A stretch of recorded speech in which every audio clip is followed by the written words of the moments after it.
You said it's important not to oversimplify the subject of culture, that it's far more than how we do things around here. What did you mean by that? When I started to look at company cultures, I realized that there is a behavioral artifact level, what it is we do here, and that at the same time I see posted everywhere the company values and all the mission statements and so on. And I also noticed that they don't match what I see, the artifacts and behavior. So I concluded there must be a third layer, which I've called tacit assumptions, that go back to the founding of the company, that have worked well for people, that are the real drivers of the behavior. So for me, culture is a three-level phenomenon. Artifacts, espoused values that may or may not fit with the behavior, and the underlying assumptions that really drives the behavior. Okay. And you also talked about the importance of focusing on a problem, challenge, or goal, and not directly working on culture. Why is that the case? Because culture is too big and vast a phenomenon. It's like character or personality. If I want to understand my character or personality, where do I begin? If I have a problem, then I want to know how my personality relates to that problem. The same way, culture is such a large phenomenon that covers everything that the organization does, and without a problem to study, there is no way to know what kind of a picture to paint. You also said it's important to look at how culture's impacting problem solving, and that it's always helping and hindering solving a problem. What do you mean by that, about it being important to look at that, both sides? Well, that the way we do things around here defines the tasks and the way in which those tasks are solved. So, for example, when I studied Ciba-Geigy, the chemical company, the nature of their technology defined how they work together. Chemistry is a very difficult field. You have to know it thoroughly. So you had a lot of individual work. At the same time, when I was working with digital, a bunch of electrical engineers creating a new company, they were always in groups fooling around with their circuitry, and they could do experiments with their circuits that the chemists could not do because the technologies were different. So I actually think one ought to think not just in terms of organizational culture, but occupational culture. It's the way an occupation trains you that pretty much defines how you do your work. Okay. You also explained the importance of being very specific about behavior, and to talk about the future state of the behavior you're looking to see. Why is it so important to be specific about behavior? Well, that's a little bit of change theory. When someone says, I want to solve this problem, I want to improve something, I find that we don't get anywhere until I say, hypothetically, if we are successful, what would this particular piece of behavior look like?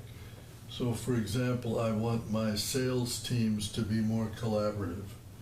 So if that really works, how would you imagine them working in the future? Well, maybe they'll go out as teams to the client rather than at separate times.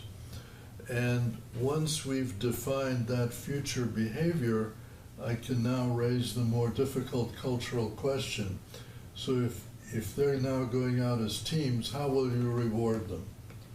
And make the person aware that his reward system is individualistic, and that so the aspiration to have them go as teams would require changing the reward system, and he won't discover that unless we've concretized the future behavior.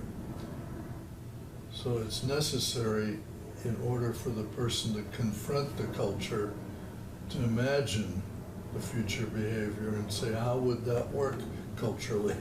And realize, uh-oh, maybe my aspiration is unrealistic. We actually ended the interview last year with a discussion about what troubles you. And at that time, you said it was the misuse of the word culture. What did you mean by that? Well, misuse or casual use. It's suddenly in the last year or so, everybody is suddenly wanting to do culture change, and I discover that what they mean by that is all over the map and genuinely superficial. That is, half the time it's they want more employee engagement, or they want their salespeople to be more customer oriented, or they want doctors to be nicer to patients. Well, those are three rather different kinds of problems, all under the vague label of culture, and in some ways none of the three really get at some of the deeper levels of culture, and therefore I find that the word is becoming almost useless until we get to the specifics of what are you actually trying to do. Well, that reminds me of one fundamental we didn't cover, was about there needing to be results in some form for a new cultural attribute to begin to form. So why don't you talk about that a little bit? That people have the illusion that if they change behavior, that they've changed the culture. And all they've really done is change the behavior. And if that behavior is in fact liked better by people and producing better results, then in the people's heads it migrates into, oh, that is really a better way of doing it.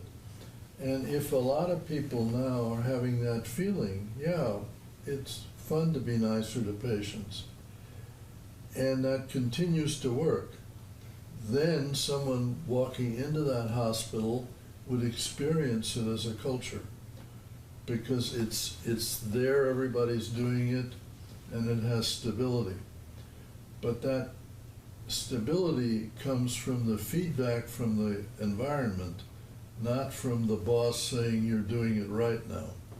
Because the boss can also impose behavior change that might not work out, in which case, by definition, it's never even become a cultural element.